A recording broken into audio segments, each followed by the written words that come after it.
Hello students, कैसे हैं आप लोग। माई सेल्फ अरुण पटेल और हम आशा करते हैं कि आप सभी स्वस्थ होंगे और पढ़ाई लिखाई कर रहे होंगे।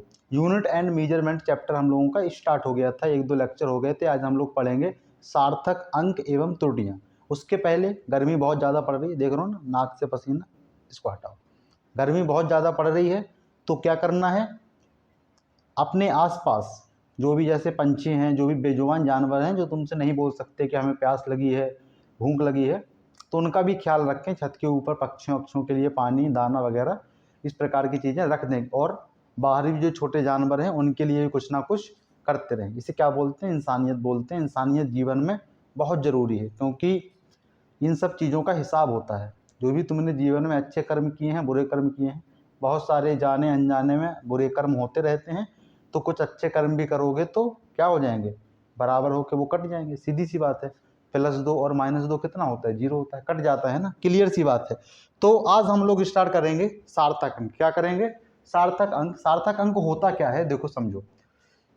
जब हम लोग किसी भी भौतिक राशि का मापन करते हैं किसी मापक यंत्र से, किससे करते हैं, मापक यंत्र से, अगर सही भाषा में कहें तो उसकी जो रीडिंग है वही क्या है, सार्थक संख्या है। और उसमें जो संख्या में यूज होने वाले जो अंक हैं वो क्या है, सार्थक अंक है।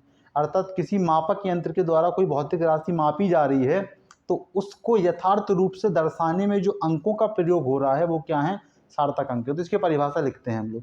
उसके पहले एक सस्पेंस देखो। देखो एक संख्या क्या है, 3400 है। किसी मापक यंत्र के द्वारा मान लो रीडिंग कितनी मिली, 3400 मिली। कोई भी राशि मापी जा रही है। यहाँ कितना है, 3.400। ये कितना है, 32,100। अब यहाँ पे तुम लोगों को देख के आश्चर्य होगा कि 3400 में सिर्फ 2 सार्थक अंक हैं। कितने हैं, 2। और 3.400 में 4 सार्थक अंक। यहाँ सोचो ये कितना है, 3400 में सिर्फ 2 सार्थक अंक। और ये 3.400 यानी 4 से भी छोटी संख्या है, इसमें कितने सार्थक अंक हैं, 4 सार्थक अंक हैं। और इसमें 3 सार्थक अंक हैं। कितने हैं, 3। तो अब ये कैसे आएगा, ये तो हम लोग आगे बढ़ेंगे। ये क्या था, एक सस्पेंस था। अब देखो सार्थक अंक की परिभाषा। किसी भौतिक राशि का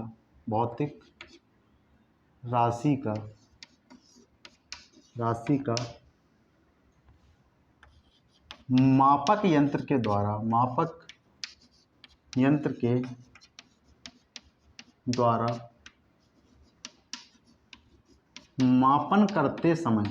करते समय राशि को यथार्थ रूप से प्रदर्शित करने वाले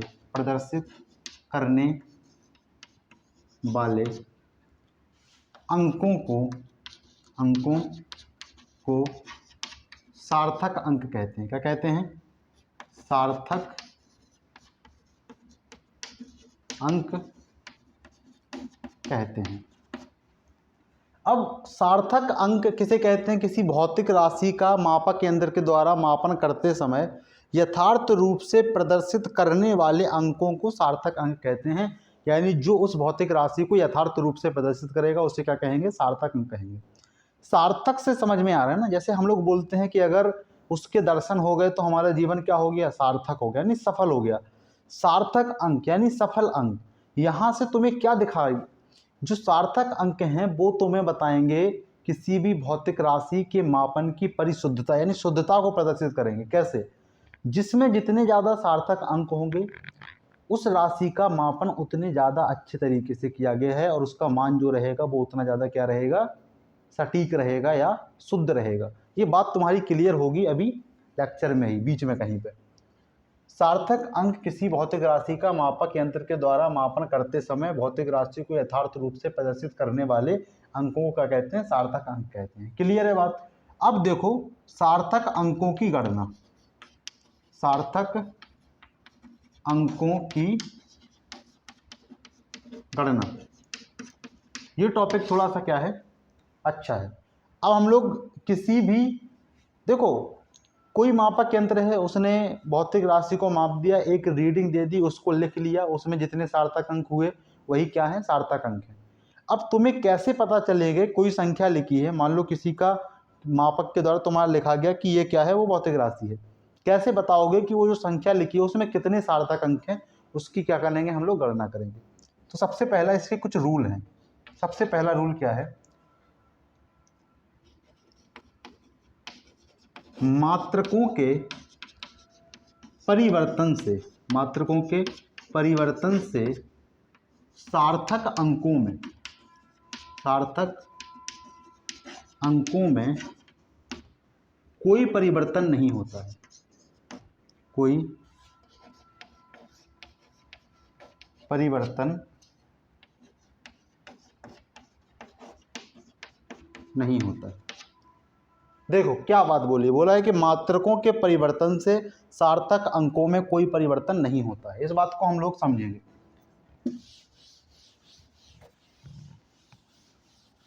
देखो अगर तुम्हारे पास कोई भौतिक राशि मान लो लिखी है 946.73 सेंटीमीटर, क्या लिखी है 946.73 सेंटीमीटर, ये क्या लिख ली गई, रीडिंग लिख ली गई किसी मापक यंत्र के द्वारा माप के। जब ये क्या है तुम्हारे रियल जो रीडिंग है, ये जो टॉपिक है वो याद करने वाला, लर्निंग करने वाला थोड़ा कम है, ऑब्जर्वेशन वाला ज़्यादा है, ऑब्जर्व करना पड़ेगा।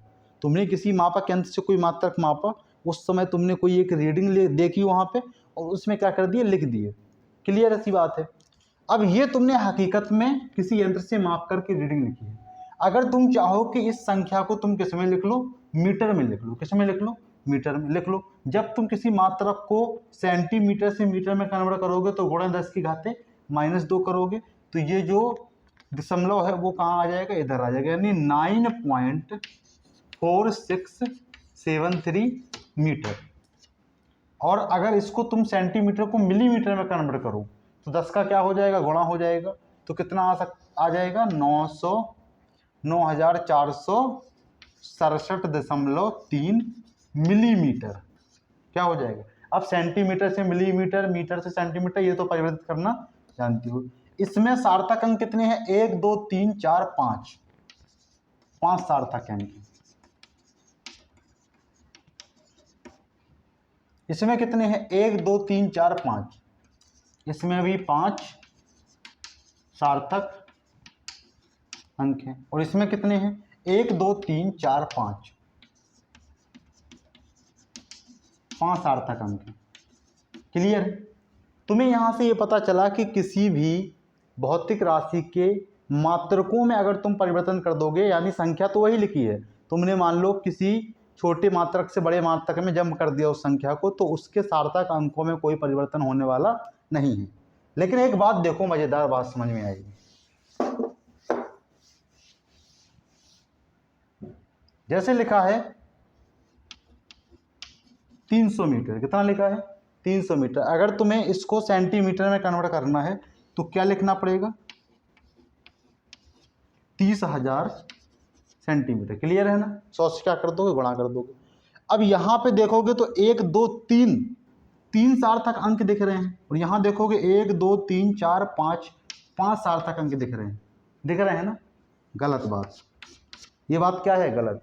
ये तुम्हें आगे समझ में आएगा कि इसमें भी सार्थक अंकों की संख्या 1 है और इसमें भी सार्थक अंकों की संख्या 1 है, ना कि इसमें 5 है और ना कि 3 है।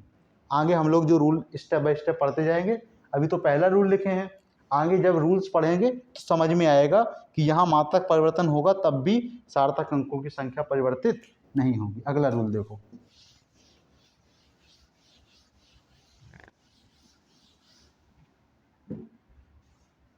दूसरा, सार्थक अंक यंत्रों के अल्पतमांक पर निर्भर करता है, क्लियर है।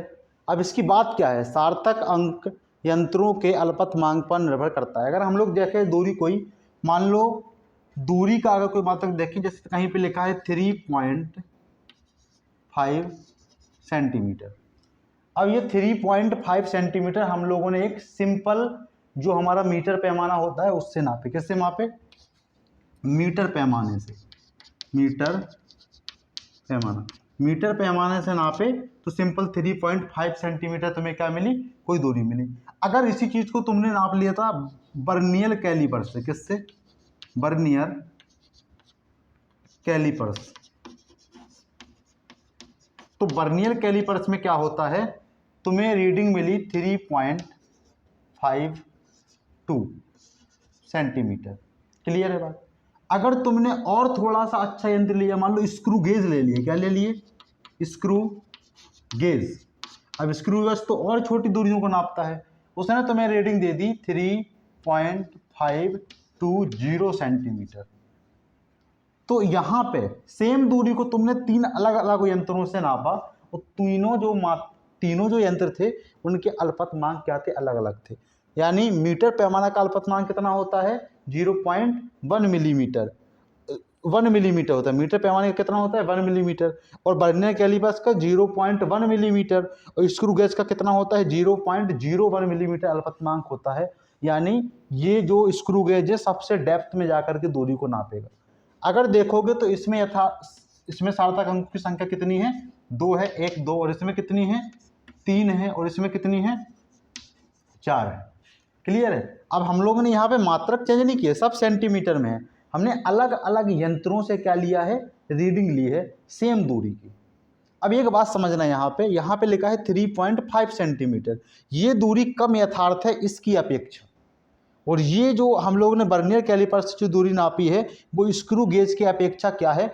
और कम कम यथार्थ है। अब एक बात समझना पड़ेगा, यानी इन तीनों में अगर कंपेयर करोगे तो स्क्रू गेज के द्वारा जो तुमने रीडिंग नापी है वो सबसे ज़्यादा यथार्थ है। क्यों? समझना, तुमने यहाँ पे सिर्फ 3.5 सेंटीमीटर लिया है। 3.5 ऐसा नहीं है कि जैसे 3 सेंटीमीटर और जो 1 और 2 सेंटीमीटर के बीच में जो 10 क्या बने हैं? खांचे बने हैं। तुमने उसी के अनुसार लिख दिया कि 3 और 5। अब सोचो कि वो जो छोटे छोटे खांचे बने हैं, मान लो उस छोटे खांचे को थोड़ा जूम करके ऐसे लिख दिए, इसके बीच में कोई खांचे ही नहीं है। 1 और 2 सेंटीमीटर के बीच में 1 2 3 4 5 6 7 8 इस प्रकार से 10 तक वो बने हैं। इधर से 5, इधर से 5, क्या पता 5 ही बने हो। कितने बने हो? 5। तो देखो, जब उन छोटे छोटे, अब दूरी की बात हो रही है, उन खांचों के बीच में कोई खांचा बना ही नहीं है, तो यहाँ पे भी अगर दूरी होगी तो तुम्हें समझ में भी नहीं आएगा अपनी आंखों से अच्छे से। तुम या तो इस वाले में, यानी मान लो 1 2 है, या तो तुम 1 ले लोगे या तो 2 ले लोगे, बीच में कोई भी दूरी नहीं नापोगे। क्लियर है ना बात? लेकिन बर्नियर कैलिपर्स ने क्या किया? और डेप्थ में जाकर के मिलीमीटर तक की दूरी को नाप दिया। 0.1 मिलीमीटर तक की दूरी को नाप देता है। तो ये क्या किया? 1 पॉइंट तक और आगे बढ़ा दिया। तो इसमें 3 सार्थक अंक हो गए। और स्क्रू गेज तो और माइनर दूरियों को नाप लेता है, 0.01 मिलीमीटर तक की दूरियों को नाप लेता है। तो इसने क्या नापा? वही दूरी को 3.520 सेंटीमीटर। तो इसमें सबसे ज़्यादा सार्थक अंक हैं। तो ये जो मापन हुआ है जिसके द्वारा, वो ज़्यादा यथार्थ होगा और ये कम होगा और ये सबसे कम होगा। क्लियर है? तो किसी एक राशि का मापन अगर तुम 3 अलग अलग यंत्रों से कर रहे हो या अलग अलग यंत्रों से कर रहे हो, तो जिस यंत्र से मापन करने के बाद सबसे ज़्यादा सार्थक अंक प्राप्त होंगे वो दूरी क्या होगी? ज़्यादा परिशुद्ध होगी। यानी वो जो मापन होगा ज़्यादा परिशुद्ध होगा, और जिसमें कम सार्थक अंक होंगे वो मापन क्या होगा? कम शुद्ध होगा। क्लियर है ना बात? क्लियर है। आगे रूल पे हम लोग चलते हैं।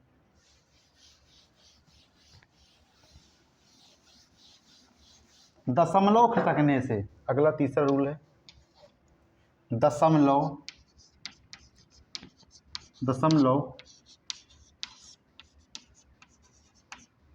खिसकाने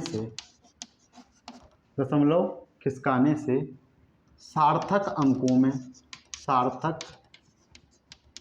अंकों पर कोई प्रभाव नहीं पड़ता है। कोई प्रभाव नहीं पड़ता। कहने का मतलब क्या है? जैसे लिखा है एग्जाम्पल में, देखो 5 3.4305। तुम्हारे पास एक संख्या है, क्लियर है बात।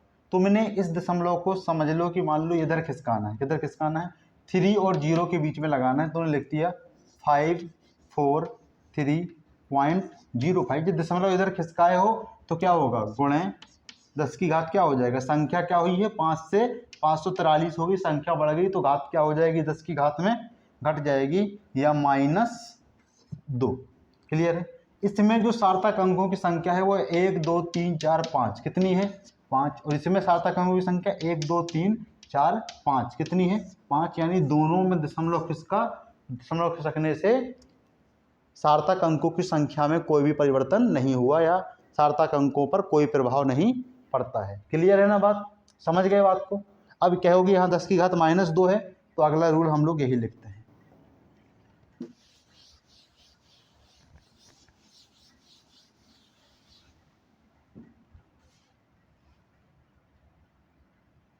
कितने रूल हो गए, 3 हो गए, चौथा रूल लिखते हैं। 10 की घात से सार्थक अंकों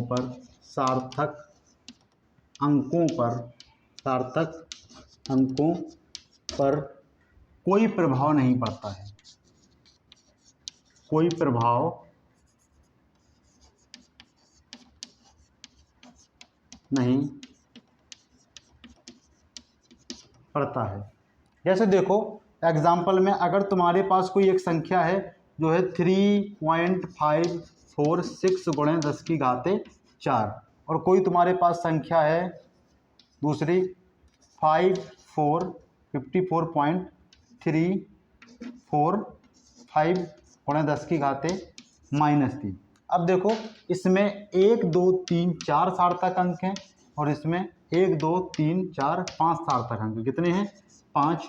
यहाँ पे 10 की घात 4 और 10 की घात -3 से कोई लेना देना नहीं है, सिर्फ संख्या को देखा गया। किसको देखा गया है, संख्या को। क्लियर है। फटाफट हम लोग और रूल लिखते हैं। रूल नंबर 5, बिना दशमलव वाली, अगला रूल क्या है, बिना दशमलव वाली संख्याओं के अंतिम शून्य यथार्थ नहीं होते हैं,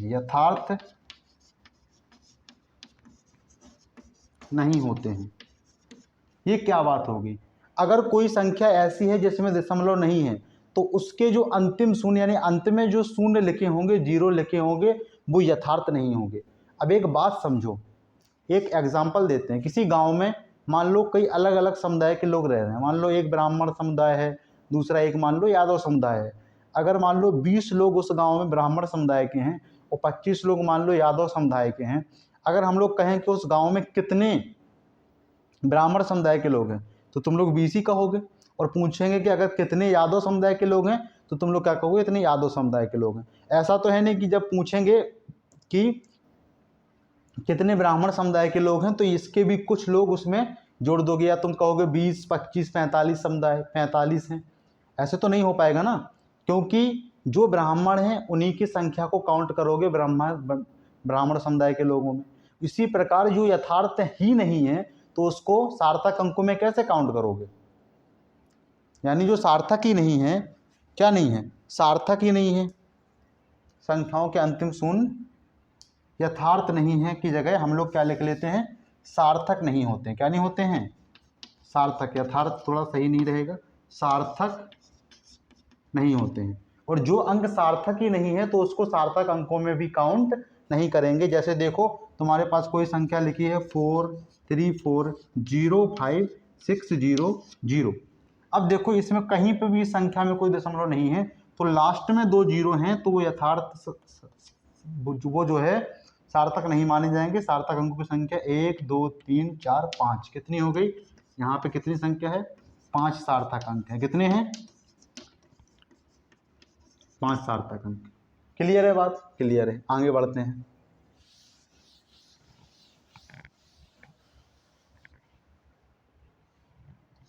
छठवां रूल, दशमलव वाली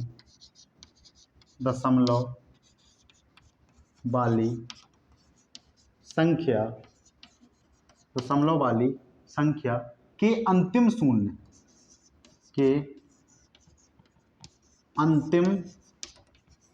शून्य यथार्थ होंगे, यथार्थ फिर बोल दिया था, सार्थक होंगे। क्या होंगे? सार्थक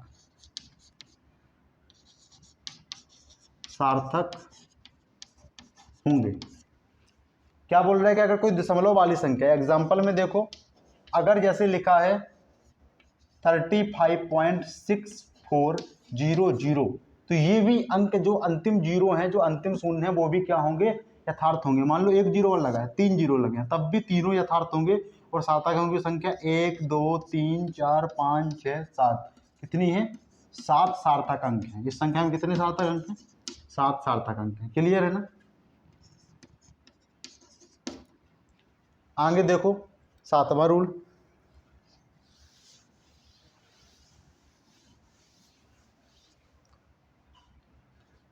किसी भी संख्या के आगे शून्य, अगर किसी भी संख्या के शून्य लगे हैं, किसी भी संख्या के आगे शून्य, आगे आने वाले शून्य, आगे आने वाले शून्य सार्थक नहीं होंगे, सार्थक नहीं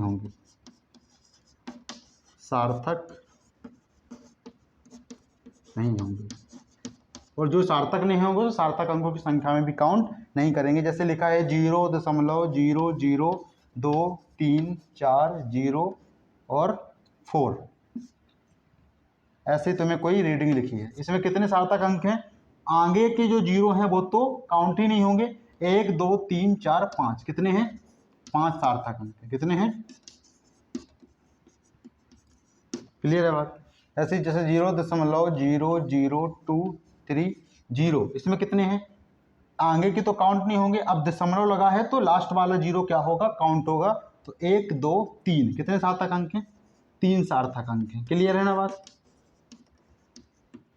अगर यहीं पे एग्जाम्पल में हम लोग एक एग्जाम्पल और देखें, तीसरा, पहला एग्जाम्पल है, दूसरा, अगर हम लोग तीसरे एग्जाम्पल की बात करें, जैसे लिखा है 3 0 3 4 5 6 0 0, तो इसमें कितने सार्थक अंक हैं? अब देखो यहाँ पे तुम्हारा वो वाला रूल भी याद हो जाएगा, रिपीट हो जाएगा कि जिसमें दशमलव नहीं लगा है उसके अंतिम वाले जीरो भी यथार्थ नहीं, और कोई भी संख्या हो, चाहे दशमलव वाली हो या ना हो, उसके आगे वाले जीरो भी यथार्थ नहीं। यानी यहाँ सिर्फ 1 2 3 4 जीरो ही क्या है?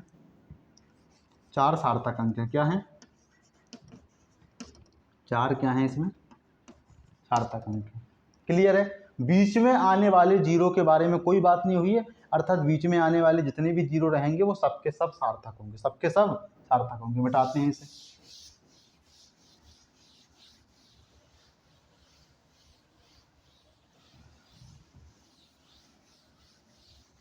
तो सार्थक अंकों की संख्या का हम लोग 1 2 4 5 क्वेश्चन करते हैं, उसके बाद हम लोग आगे टॉपिक पे बढ़ेंगे। जैसे मानो एग्जाम्पल, कोई संख्या है 334.645, इसमें कितने सार्थक अंक हैं? देखोगे तो कमेंट बॉक्स में बताना पहला क्वेश्चन का। 1 2 3 4 5 6 7, कितने हैं? 7, कोई दिक्कत नहीं। दूसरा है 0.0043056 जीरो में कितने सार्थक अंक हैं? इसमें है 1 2 3 4 5 6 7, कितने हैं? 7 सार्थक अंक हैं। कितने हैं? 7 सार्थक अंक हैं। क्लियर है? उसके बाद अगर हम लोग तीसरी की बात करें, लिखा है 5.678 गुणे 10⁵ तो कितने हैं? 1 2 3 4, कितने अंक हैं? सार्थक अंक 4। अगर हम लोग बात करें चौथा एक क्वेश्चन 0.0546700, इसमें कितने सार्थक अंक हैं? 1 2 3 4। कितने हैं? 4। जो हमारे रूल लिखे हैं उन्हीं के अकॉर्डिंग हम लोग क्या करेंगे, सार्थक अंकों की संख्या को बताएंगे। क्लियर है? ऐसे ही हम लोग, ये आसान सी बात है, कर लेंगे। आगे बढ़ते हैं, हम लोग देखेंगे राउंडिंग। क्या देखेंगे? राउंडिंग। राउंडिंग मतलब बोले तो पूर्णांकन। क्या? पूर्णांकन। देखो पूर्णांकन बहुत जरूरी है, और हम लोग जो क्वेश्चन अगर फॉर्मूला प्रैक्टिस कर रहे हो, किताब के कुछ क्वेश्चन कर रहे हो, तो तुम लोग राउंडिंग जरूर करते हो। चाहे वो गलत कर रहे हो, सही कर रहे हो, ये तुम्हें पता नहीं है, लेकिन राउंडिंग तुम हर रोज कर रहे हो, अगर पढ़ाई कर रहे हो, फिजिक्स सॉल्व कर रहे हो या मैथ सॉल्व कर रहे हो। क्लियर है ना बात? देखो तो राउंडिंग आखिर होती क्या है समझो। जैसे तुम्हारे पास कोई संख्या है जिसके दशमलव के बाद काफ़ी सारी संख्याएं लिखी, जैसे लिखा है 5 4.6789104 ऐसे कोई संख्या लिखी है। अब ये संख्या तुम्हें इरिटेट कर रही है, क्यों? क्योंकि दशमलव के काफ़ी अंक तक क्या है, संख्याएं लिखी हुई हैं, और छोटा सा रिजल्ट है 54 और 55 के बीच में कोई रिजल्ट है, और वो कितना बड़ा कवर किया है, यानी जैसे लिखा हो कि करीब लाख वाख वाला नंबर लिखा हो, है ना? ऐसे समझ में आ रहा है? तो तुम लोग क्या कहोगे? राउंडिंग करोगे। क्या करोगे? राउंडिंग। तुम लोग या तो इसको पहले ही अंक पे रोक दो, या तो दूसरे पे ही रोक दो, या तो तीसरे पे रोक दो। ये तुम्हारे ऊपर डिपेंड करता है कि तुम कहाँ पे रोको। और तुमने जिस अंक पे रोक दिया तो तुम क्या कहोगे? तुमने उस अंक पे राउंडिंग कर दी। क्या कर दी? उस संख्या की राउंडिंग, यानी उस संख्या का पूर्णांकन कर दिया। देखो जैसे हम लोग अगर इस पे 7 पे रोक दें कि हमें 7 से आगे नहीं बढ़ना है, इसको क्या लिखेंगे? 54.68। ये तो तुम्हें समझ में आ गया। क्या आ गया? समझ में आ गया। लेकिन इसको हम लोग अच्छे तरीके से समझेंगे, जिससे राउंडिंग करते समय कोई भी प्रॉब्लम ना हो, दूसरी चीज तुम्हारी कोई भी गलती ना हो। ठीक है, तो स्टार्ट करते हैं राउंडिंग। राउंडिंग में जो बेसिक रूल है वो क्या है? अब देखो एक चीज हम लोग समझ लेते हैं। जैसे कोई संख्या लिखते हैं 54.678 ऐसे लिखा है, ठीक है। अगर हमें इस अंक से आगे नहीं बढ़ना, हमारा मन है कि दशमलव के एक अंक बाद ही क्या हो, संख्या रुक जाए, तो हम लोग क्या कहेंगे? इस अंक पे राउंडिंग करेंगे। क्या करेंगे? इस अंक पे राउंडिंग। और इस अंक को क्या कहेंगे? राउंडिंग वाला अंक। क्या कहेंगे? राउंडिंग वाला अंक। क्लियर है? अभी हम लोग जो रूल लिखेंगे उसमें इसको क्या कहेंगे? राउंडिंग वाला अंक। और ये जो अंक है वो क्या है? राउंडिंग के बाद वाले अंक है। क्या है? राउंडिंग के बाद वाले अंक। ठीक है, क्लियर है? तो बेसिक रूल क्या है? राउंडिंग करते समय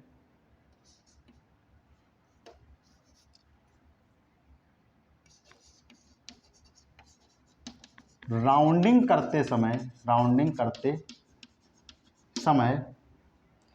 राउंडिंग के जस्ट बाद, यानी जो तुरंत बाद जो नंबर आ रहा है, जो तुरंत बाद जो अंक आ रहा है, उसको देखेंगे। राउंडिंग करते समय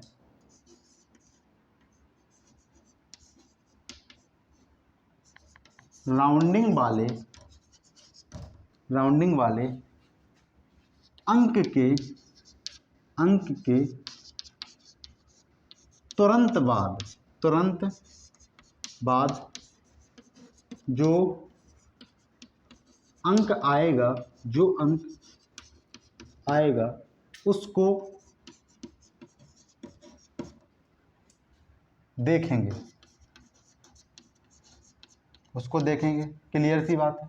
अब देखो पहला रूल, जब राउंडिंग के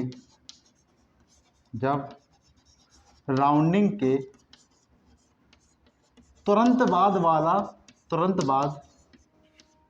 वाला अंक 0 1 2 3 या 4 हो तो राउंडिंग वाले अंक में बिना किसी परिवर्तन के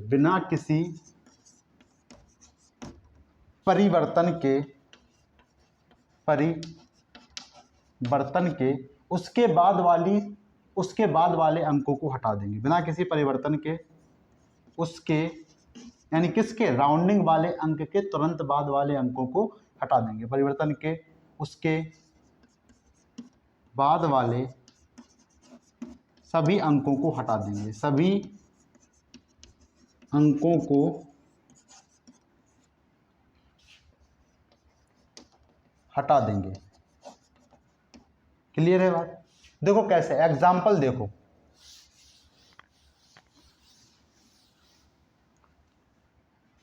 एग्जाम्पल जैसे तुम्हारे पास कोई संख्या है, मान लो 223.67345 है। तुम्हारा मन किया कि दशमलव के दूसरे अंक पे राउंडिंग कर दें, दूसरे अंक पे दशमलव को रोक दें। तो देखो 7 क्या है, राउंडिंग वाला अंक है, उसके जस्ट बाद वाला अंक क्या है, 3 है। 3 है यानी 0 1 2 3 या 4 आ जाए तो क्या करेंगे, राउंडिंग वाले अंक में बिना किसी परिवर्तन के आगे की संख्याओं को हटा देंगे। यानी क्या करेंगे, इसको राउंडिंग करने के बाद क्या आएगा, 23.67। कोई प्रॉब्लम? कोई प्रॉब्लम नहीं। ठीक है, इसको लिख लो, हम पानी पी लेते हैं। तो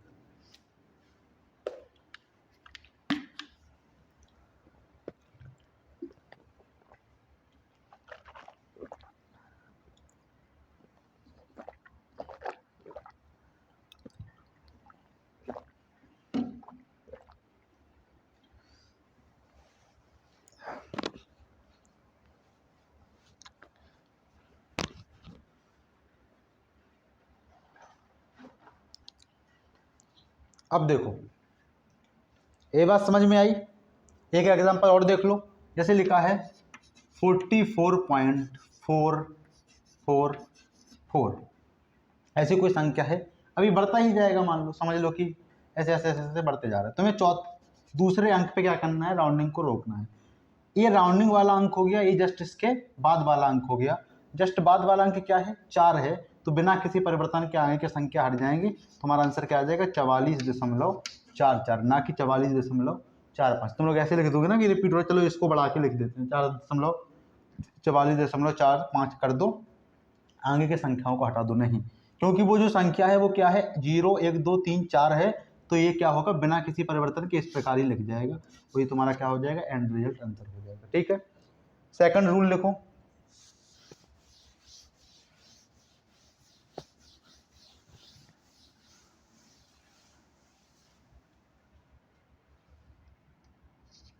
जब राउंडिंग के तुरंत बाद वाला राउंडिंग वाले अंक के राउंडिंग लिख दिया ना, तो समझ जाना, यहाँ पे तुम लोग थोड़ा करेक्शन करना। राउंडिंग वाले अंक के तुरंत बाद वाला अंक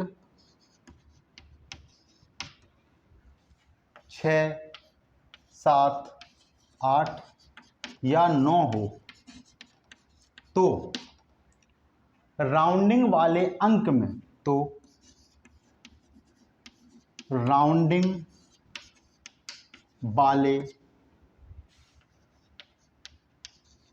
अंक में +1 हो जाएगा, +1 हो जाएगा, और उसके पश्चात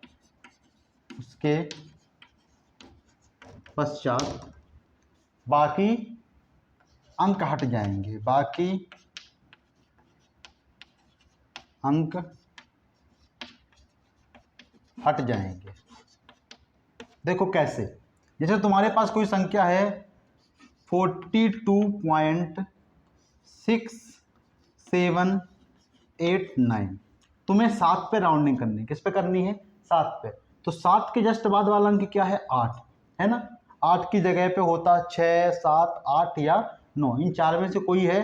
7 के जस्ट बाद क्या है, 8 है, तो ये जो राउंडिंग वाला अंक है 7, उसमें क्या हो जाएगा, +1 जुड़ जाएगा, और जब +1 हो जाएगा तो 7 से क्या हो जाएगा, 8 हो जाएगा, और बाकी संख्याएं हट जाएंगी। तो राउंडिंग के बाद क्या आएगा, 42.68। 7 में क्या हो गया, +1 हो गया, तो क्या हो गया 68, और बस राउंडिंग हो गई। क्लियर सी बात है। एक एग्जांपल और देखो, जैसे तुम्हारे पास कोई संख्या है 31.267 8। तुम्हारा मन किया कि तुम्हें जस्ट दशमलव के जस्ट बाद वाले अंक पे राउंडिंग कर देनी है, यानी 2 पे करनी है। किस पे करनी है? 2 पे। देखना 2 क्या हो गया, राउंडिंग वाला अंक हो गया। 2 के जस्ट बाद कौन सी संख्या है? 6 है। तो इसमें क्या हो जाएगा, +1 जुड़ जाएगा, यानी आंसर क्या आ जाएगा 31.3। ये रिजल्ट हो गया। क्लियर है बात? क्लियर है। अब आगे बढ़ते हैं हम लोग, तीसरा रूल देखते हैं। तीसरा रूल, जब राउंडिंग वाले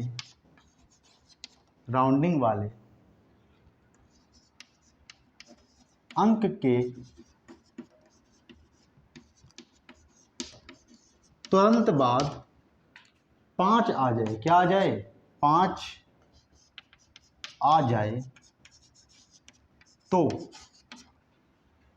5 से बड़ी संख्या आई तो राउंडिंग वाले अंक में +1 कर दिया, और 5 से कम संख्या आई तो राउंडिंग वाले अंक में क्या कर दिया? कुछ नहीं किए, जहां के तहां लिख दिए। लेकिन जब अंक 5 ही आ जाए तो राउंडिंग वाले अंक को ही देखेंगे, राउंडिंग वाले अंक को ही देखेंगे। ये क्या बात होगी? जब राउंडिंग वाले अंक के जस्ट तुरंत बाद 5 आ जाए तो फिर क्या करेंगे? राउंडिंग वाले अंक को ही देखेंगे। 3 नंबर रूल के अंदर लिखो ए। जब तुमने देखा कि राउंडिंग वाले अंक को, जब तुमने देखा और अगर वो विषम है, कैसा है? विषम, तो लिखो जब राउंडिंग वाला अंक विषम हो, कैसा हो? विषम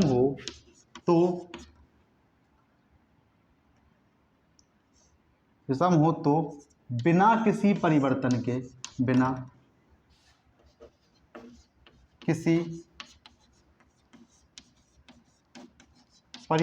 के उसके बाद की सारी संख्याएं हट जाएंगी, यानी किसके? राउंडिंग वाले अंक के सारी संख्याएं हट जाएंगी। बिना किसी परिवर्तन के राउंडिंग वाले अंक के, लिख ही लो, बिना किसी परिवर्तन के राउंडिंग वाले अंक के बाद के अंक हट जाएंगे, अंक हट जाएंगे। क्लियर है बात? देखो एग्जांपल, जैसे तुम्हारे पास कोई क्वेश्चन है 335.6754, तो तुम्हारा मन कर रहा है कि 7 पे राउंडिंग करें। किस पे करें? 7 पे। तुमने देखा 7 के जस्ट बाद वाला अंक क्या है? 5 है। अब तुम दुविधा में पड़ गए, अगर 5 से बड़ा होता तो 8 कर देते, वो 5 से कम होता तो 7 का 7 रहने देते, लेकिन 5 है। तो फिर तुमने राउंडिंग वाला अंक देखा कि क्या है? वो 7 है, यानी विषम है। क्या है? जब राउंडिंग वाला अंक विषम हो तो फिर क्या करना है? फिर कुछ नहीं करना है, जहां के तहां लिख देना है 35.67। 35.67, ये क्या हो गया? तुम्हारा रिजल्ट हो गया। ठीक है ना? या राउंडिंग होकर के रिजल्ट आ गया। आगे देखो,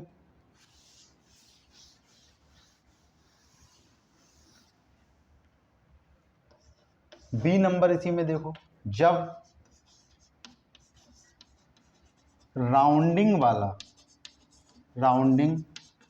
वाला अंक कैसा हो? सम हो। जब राउंडिंग वाला अंक कैसा हो? सम हो, तो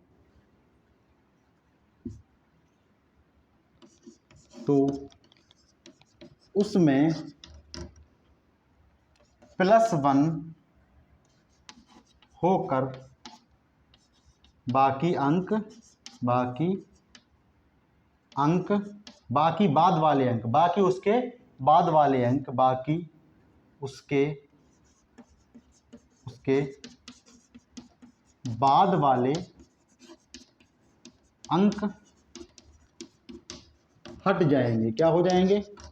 हट जाएंगे। देखो जैसे लिखा है 34.67854, तुम्हारा मन किया कि तुम्हें 8 पे राउंडिंग करनी है, किस पे करनी है, 8 पे, तो 8 क्या हो गया, राउंडिंग वाला अंक हो गया, उसकी जस्ट बाद देखे 5 है, क्या है 5, तो अब तुम 5 को ना देख करके राउंडिंग वाले अंक को ही देखो, वो क्या है 8 है। 8 क्या होता है, सम होता है, तो उसमें क्या हो जाएगा +1 होकर बाकी उसके बाद वाले अंक हट जाएंगे, यानी 34.67, वो +1 हुआ तो 8 से क्या हो गया 9 हो गया। क्लियर है बात, चलो ठीक है क्लियर है। अब हम लोग आगे बढ़ते हैं।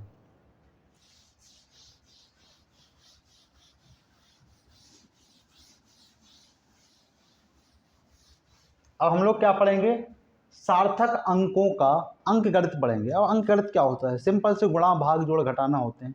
तो सबसे पहली हेडिंग हम लोग लिखेंगे 2 या 2 से अधिक सार्थक अंकों की क्या, अंकगणित नहीं, 2 या 2 से अधिक सार्थक अंकों का गुणा या भाग।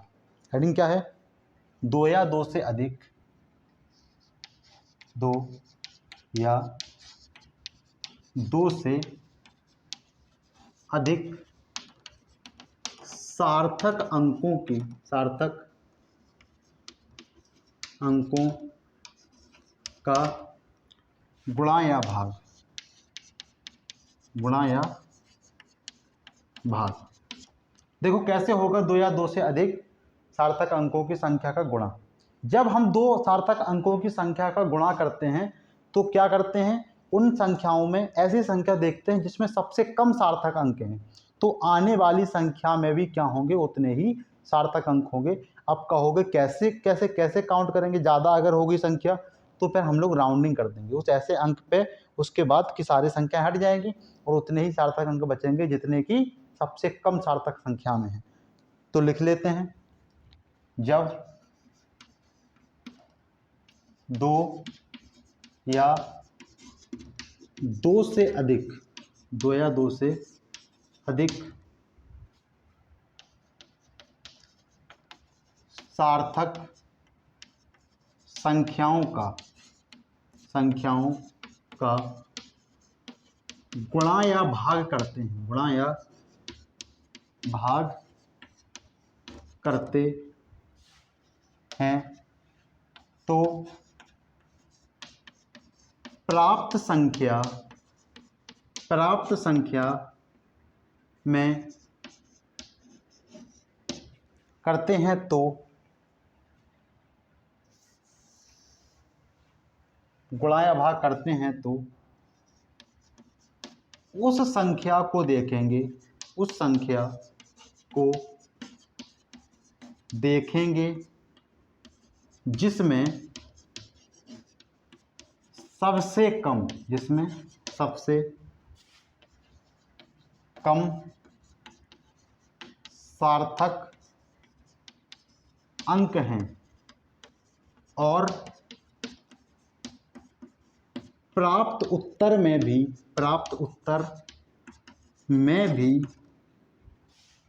उतने ही सार्थक अंक होंगे, उतने ही सार्थक अंक होंगे, सार्थक अंक होंगे जितना उस संख्या में है जिसमें सबसे कम सार्थक अंक है। क्लियर है ना, जब 2 या 2 से अधिक सार्थक संख्याओं का गुणा या भाग करते हैं, उस संख्या को देखेंगे जिसमें सबसे कम सार्थक अंक हैं, वो प्राप्त उत्तर में भी उतने ही सार्थक अंक होंगे। क्लियर है। देखो अब जैसे अगर तुम्हारे पास कोई संख्या है 12.0, उसमें तुम भाग दे रहे हो 7.0 का, किसका दे रहे हो 7.0। अब देखोगे 7.0 में 2 सार्थक अंक हैं और 12.0 में कितने सार्थक अंक हैं, 3 सार्थक अंक हैं, तो इसका भाग दिए 7 एक कम 7.12 में से 7 का कितना बचा 5, 7 49, फिर क्या हुआ 7 49 के बाद 50 में से 49 गया, 1 बचा, कितना बचा 1, फिर क्या हो गया 10 हो गया, 7 एक कम 7, फिर 3 हो गया, 7 चौको 28, ऐसे कोई संख्या आ गई 1.714, तब भी आगे बढ़ता जा रहा है। अब तुम्हें तो पता है कि सबसे कम सार्थक अंक 7.0 में है, तो प्राप्त रिजल्ट में भी सिर्फ 2 ही सार्थक अंक होंगे, क्योंकि जितने सबसे कम संख्या में रहेंगे उतने ही प्राप्त उत्तर में भी होने चाहिए। तो तुम्हें 7 पे राउंडिंग करनी पड़ेगी, क्या करनी पड़ेगी 7 पे राउंडिंग। देख रहे हो 7 के जस्ट बाद वाला अंक क्या है 1 है, तो ये क्या हो जाएगा 1.7 7 हो जाएगा और यही क्या हो जाएगा, आंसर हो जाएगा। क्लियर है बात? क्लियर है। अब देखो आगे,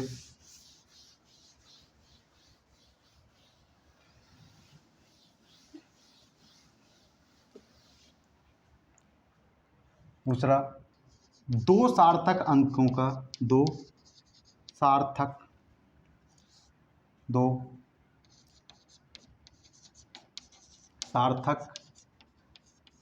संख्याओं का जोड़ या घटाना,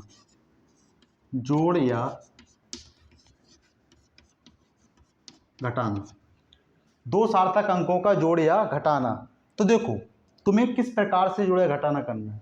सबसे पहले तुम्हें क्या करना है कि जो भी संख्याएं, सार्थक संख्याएं दी गई हैं, उनके जो दशमलव हैं सबको इस प्रकार से व्यवस्थित करेंगे कि दशमलव सबके एक दूसरे के सामने आ जाए। उसके बाद दशमलव के बाद जो अंक हैं, एक ऐसी संख्या देखेंगे जिसमें दशमलव के बाद सबसे कम अंक है, उसके अनुसार उसको एक व्यवस्थित करने के लिए, अब एक जिसमें सबसे कम है, बाकी सब दशमलव के बाद क्या हो रही होंगी संख्या, उससे आगे निकल रही होंगी।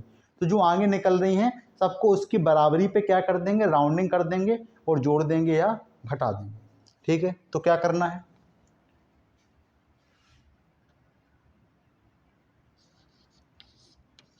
जिन संख्याओं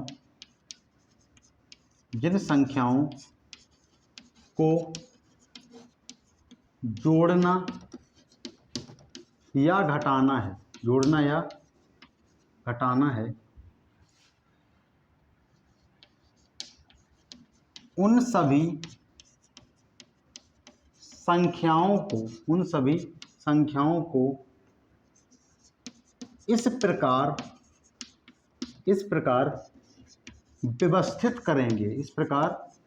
व्यवस्थित करेंगे कि उनके दशमलव एक दूसरे के नीचे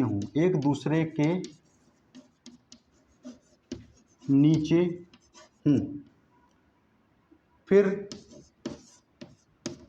उसके पश्चात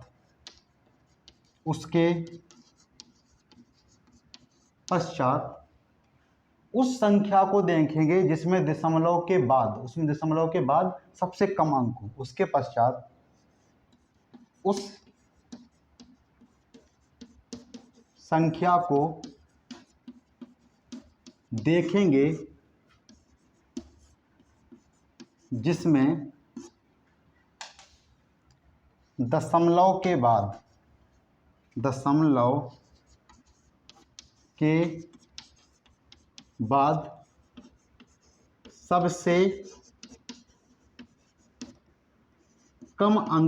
सबसे कम अंक हों। तो जिसमें सबसे कम अंक हैं, जिस संख्या में दशमलव के बाद सबसे कम अंक हैं, उसकी बराबरी पे क्या करने के लिए बाकी सब संख्याओं की राउंडिंग कर देंगे। किस प्रकार से करेंगे अभी ये क्वेश्चन में देख लेंगे, तो बहुत ज़्यादा स्टेटमेंट ना लिख करके क्या कर देंगे, दशमलव के बाद सबसे कम अंक हों उस संख्या के हिसाब से बाकी सारी संख्याओं की राउंडिंग कर देंगे। इतना लिखते रहे, क्वेश्चन से समझ जाना। ठीक है, सबसे कम अंक हों उसके अनुसार बाकी सभी संख्याओं की राउंडिंग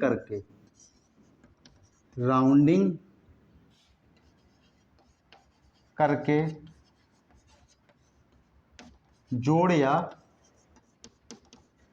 घटा देंगे। देखो क्या बोल रहा है, जैसे एग्जाम्पल में यहाँ पे देखते हैं हम लोग एग्जाम्पल। जैसे तुम्हारे पास मान लो कोई संख्या है 33.467, कोई संख्या है 443.37 और तुम्हारे पास कोई संख्या है 3.4। ऐसे क्या है, कोई संख्या है, तुमने दशमलव को बैलेंस करना है, दशमलव एक दूसरे के क्या रहे, नीचे रहे। अब देखो दशमलव के बाद सबसे कम अंक किस में है, इस वाली संख्या में है 4, तो इसके आगे 6 के बाद इधर 7 निकल रहा है, इस पे देखो कि 4 के आगे 6 और 7 दोनों निकल रहे हैं। तो मैं इस प्रकार से राउंडिंग करनी है कि 6 के बाद 7 गायब हो जाए, 6 और 7 गायब हो जाए, दशमलव के बाद सारी संख्याएं एक बराबरी पर रहें, तो बाकी सब संख्याएं क्या हो जाएंगी, जुड़ जाएंगी और एक रिजल्ट आ जाएगा।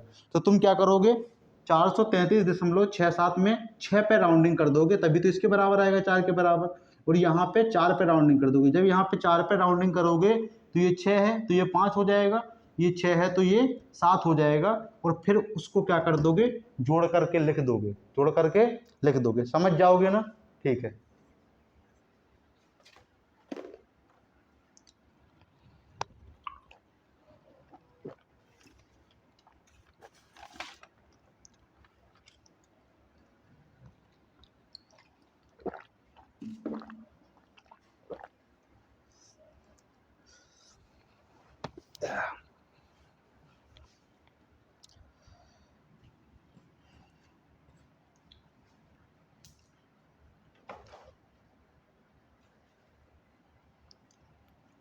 हो गया। अब हम लोग देखेंगे त्रुटियों के बारे में। किसके बारे में, त्रुटियों के बारे में।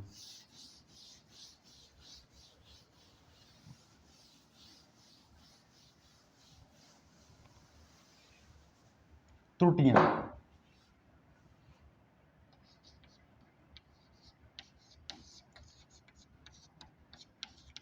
त्रुटियां क्या होती हैं हम लोग जानते हैं, इसको अंग्रेजों की भाषा में क्या बोलते हैं, एरर बोलते हैं। क्या बोलते हैं, एरर। अब समझना पड़ेगा कि त्रुटियां कई प्रकार की होती हैं। त्रुटियां क्या होती हैं, कई प्रकार की, जिनमें सबसे पहली जो त्रुटि होती है वो होती है हमारी असावधानी के कारण। कैसी, देखो जब हम लोग असावधानी देखते हैं तो अगर कहीं पे लिखा है सेंटीमीटर, उसको मीटर पढ़ लिए, ऑब्जर्व कर लिए, कैलकुलेट कर दिए, ये क्या होगी, तुम्हारी असावधानी के कारण त्रुटि हो गई। कहीं पे क्या है, टेम्परेचर केल्विन में लिखा है, तुमने फ़ारेनहाइट में देख लिया, डिग्री सेल्सियस में लिखा है, तुमने फ़ारेनहाइट में देख लिया, ये तो क्या हो गई, तुम्हारी असावधानी के कारण त्रुटि हो गई। तो सबसे पहली त्रुटि तो क्या होती है, यही होती है सावधानी, सावधानी के कारण त्रुटि। क्लियर है बात। असावधानी के कारण त्रुटि का क्या उपाय है बचने का, कि सावधानी से करो, जो भी काम कर रहे हो जो भी मापन कर रहे हो उसको किससे करो, सावधानी से करो। यही बात है, एकदम हकीकत है, ये क्वेश्चन भी आ सकता है। असावधानी के कारण त्रुटि से बचने के लिए क्या करें, जो भी तुम लोग पठन कर रहे हो, जो भी प्रयोग कर रहे हो, जो भी क्वेश्चन सॉल्व कर रहे हो, न्यूमेरिकल कर रहे हो, उसको क्या करो, सावधानी पूर्वक करो, तो असावधानी के कारण त्रुटि भी नहीं होगी। दूसरी त्रुटि क्या है, दूसरी त्रुटि है मापक यंत्रों, मापक यंत्रों में व्यवस्थित त्रुटि। मापक यंत्रों में व्यवस्थित त्रुटि मतलब क्या है, मापक यंत्रों में व्यवस्थित त्रुटि का मतलब क्या है, जैसे तुम लोग देख रहे हो कहीं पे धारा मापी है, उसमें क्या देख रहे हो, धारा माप रहे हो।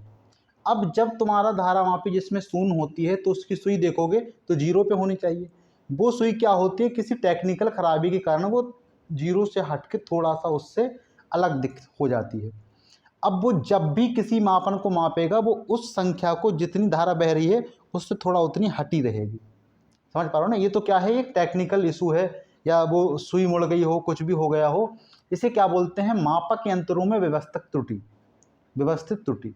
जैसे हम आपको एक किस्सा बताते हैं, हमारे गांव में क्या था, एक जो होते हैं ना गेहूँ वेहूँ तौलने वाले होते हैं, तो वो आते थे गेहूँ तौलने वाले, और फिर क्या करते थे, उसमें फिक्स कर लेते थे, जो कांटा होता था ना तौलने वाला, गेहूँ तौलने वाला, वो फिक्स कर लेते थे कि उसमें जब 1 क्विंटल तुलेगा तो उसमें क्या हो जाएगा, 1 किलो वो कम बताएगा, यानी तुम्हें 101 किलो तौलना पड़ेगा तब जा कर के वो 1 किलो हो जाएगा। ऐसे वो फिक्स कर लेते थे, 5 किलो भी 10 किलो भी फिक्स कर लेते थे।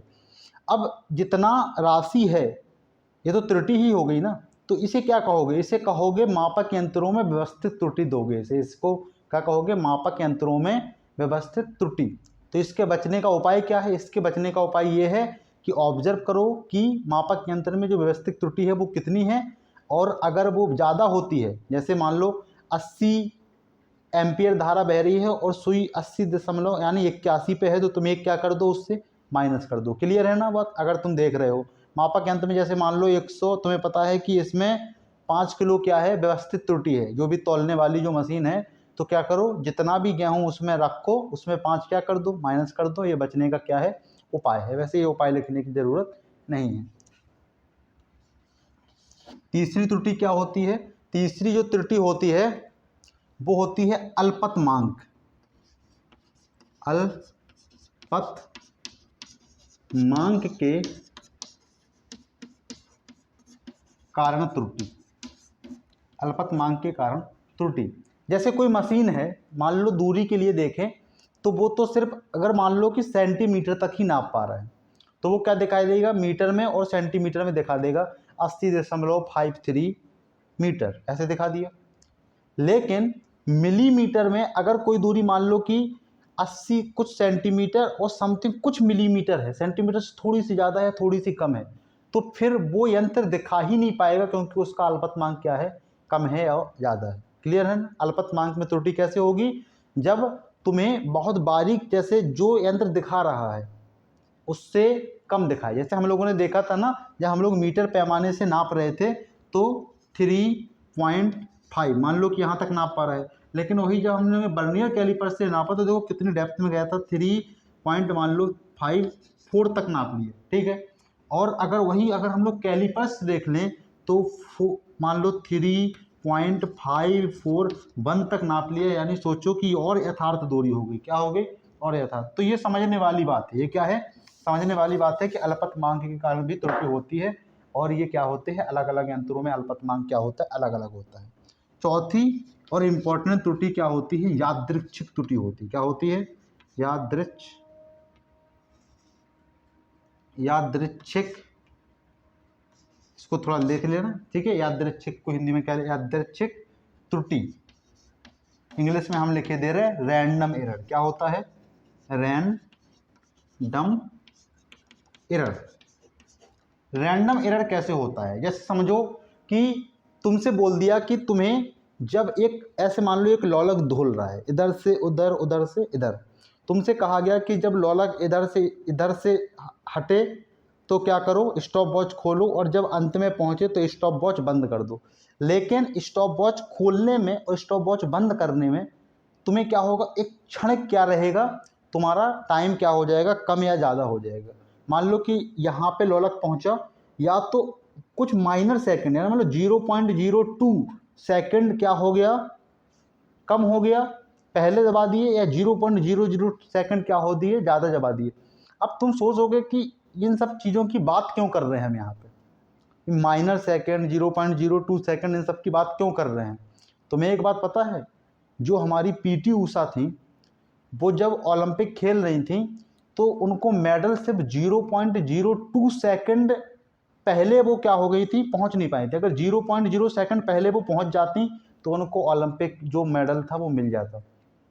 तो 0.0 सेकंड, 0.02 सेकंड, 0.2 सेकंड, ये सब क्या होते हैं, इंपॉर्टेंट चीज़ें होती हैं। 0.2 सेकंड तो ज़्यादा, 0.02 सेकंड, 0.2 तो काफ़ी हो गया, 0.02 सेकंड क्या थी, पीटी ऊषा पहले क्या हो गई थी, नहीं पहुंच पाई थी, चूक गई थी उतने माइनर सेकंड से। तो ये बड़ी बात है, ये क्या है, ये बड़ी बात है। क्लियर है ना बात? तो रैंडम एरर में हम लोग क्या करेंगे, थोड़ा सा आगे एक दो फॉर्मूला देखेंगे। क्या देखेंगे? फॉर्मूला।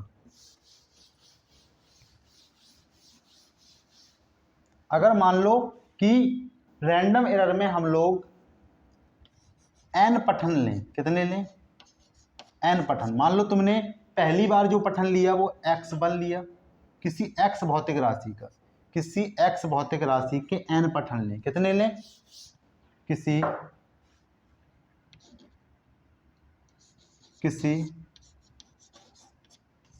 x भौतिक राशि के, x भौतिक राशि के n पठन लें, कितने लें, n पठन लें। n पठन का मतलब क्या है कि अलग अलग बार देखें, n बार हम लोग क्या देखें। तो जब हमने किसी भौतिक राशि के n पठन लिए, किसके, x भौतिक राशि के, मान लो पहला पठन x1 है, दूसरा क्या है x2 है, तीसरा क्या है x3 है, और ऐसे ऐसे करके xn है। क्लियर है। तो जो भौतिक राशि x भौतिक राशि है उसका औसत क्या होगा, देखो यहाँ पे x का सर्वाधिक औसत मान, औसत मान जिसे हम लोग रिप्रेजेंट करेंगे x बार से, वो क्या होगा 1/n x1 plus x2 plus x3 dot dot dot xn। Clear है। ये क्या हो जाएगा, किसी भौतिक राशि का x का सर्वाधिक औसत मान हो जाएगा 1/n x1 plus x2 plus x3 dot dot xn, जितनी बार भी तुम लोगों ने क्या किया है पठन लिया है। दूसरा देखो, भौतिक राशि में मानक विचलन, क्या मानक विचलन, जिसे हम लोग सिग्मा से रिप्रेजेंट करेंगे। किससे करेंगे, सिग्मा से। सिग्मा बराबर होगा अंडर रूट, देख लेना देख रहा है, under root 1/n summation xi। अब xi का मतलब क्या है, समेसन लगा है ना, तो अगर मान लो n पठांक हैं तो x1 फिर x2 फिर x3, x1 माइनस x बार और होल स्क्वायर, ये क्या होगा सिग्मा का मान होगा। किसका मान होगा, सिग्मा बराबर 1/N summation xi minus x bar square. अब यहाँ पे क्या है xi, मतलब i1 से स्टार्ट करोगे वो कहाँ तक ले जाओगे n तक। क्लियर है ना बात, इसलिए समेसन लगा हुआ है। अब जो हम लोग क्या निकालेंगे, उपाय देख रहे हैं एक तरह से रैंडम एरर को फिक्स करने का, यानी कि रैंडम एरर को कम करने का। तो ये क्या है, मानक विचलन है। क्या है, मानक विचलन सिग्मा है, और ये क्या है x बार क्या है हमारा औसत, यानी सर्वाधिक औसत मान है। अब जो रैंडम एरर होगा, यानी फिक्स करना है हमें रैंडम एरर को कि कैसे बचे रैंडम एरर से, तो पूरी तरीके से तो नहीं बच सकते हो, लेकिन 99% बच सकते हो। कितने बच सकते हो, 99% श्योरिटी है कि अगर वो तरीका लगाओगे तो तुम बच जाओगे रैंडम एरर से, यानी तुम्हारा 99% तक चांस है कि एक एक्यूरेट आंसर तुम्हें प्राप्त हो जाए। तो वो कैसे होगा, 99% संभावना है, क्या है संभावना कि जो x का जो मान है वो क्या हो जा सकता है एक्यूरेट हो सकता है, या फिर इतना कम, मतलब इतना कम त्रुटि होगी, इतना कम अशुद्ध होगा कि वो लगभग क्या होगा सही होगा ना। 99% सही होना क्या होता है, सही होता है। जब डॉक्टर बोलता है ना कि 10% चांस है, 20% चांस है, 30% चांस है, तो लोग डरते नहीं हैं। अगर डॉक्टर ने 60% चांस प्लस बोला कि 70-80% चांस है, तो लोग बिना किसी झिझक के क्या करवाते हैं, ऑपरेशंस करवा लेते हैं। समझ में आई बात। यहाँ तो 99% श्योरिटी है कि सही रिजल्ट आ जाएगा। तो तुम्हें क्या करना है, x में अगर या तो मानक विचलन को जोड़ दो या तो मानक विचलन को घटा दो, तो एक्यूरेट आंसर आ सकता है। त्रुटि ऐसा तो है नहीं कि हमेशा त्रुटि ज़्यादा ही होगी, कभी कम भी हो सकती है, कभी ज़्यादा भी हो सकती है। क्लियर है ना माँ। अगर x का मान एक्यूरेट मान से कम है तो यहाँ पे क्या हो जाएगा, सिग्मा जुड़ जाएगा। अगर एक्यूरेट मान से ज़्यादा हो जाएगा तो यहाँ पे सिग्मा घट जाएगा। दो आंसर आएंगे, दो में से एक क्या होगा, पूरी तरीके से एक्यूरेट होगा। क्लियर है बात, क्लियर है बात। तो हम लोग आज का लेक्चर करते हैं यहीं पे समाप्त। और यहाँ कोई ये बहुत बड़ी बात नहीं है, ये सब क्या चीज़ें हैं, ये जो फॉर्मूला है ये कोई बड़ी बात नहीं है। यहाँ पे x बार यानी औसत मान निकाले 1/n जोड़ दिए, और ये मान क्या है 1/n under root summation xi से घबरा नहीं। xi क्या है, xi मतलब यहाँ पे रिप्रेजेंट किया जा रहा है कि x1 फिर x2 फिर x3 फिर x4। क्लियर है ना, वो समेसन लगा है तो सबको जोड़ देना है, सबको जोड़ देना है। क्लियर है बात, क्लियर है। तो आज का लेक्चर करते हैं यहीं पे समाप्त, और मिलते हैं अगले लेक्चर में। तब तक के लिए ओके बाय। पढ़ाई लिखाई करते रहो और बने रहो ALD स्टडी के साथ। ठीक है, ओके बाय।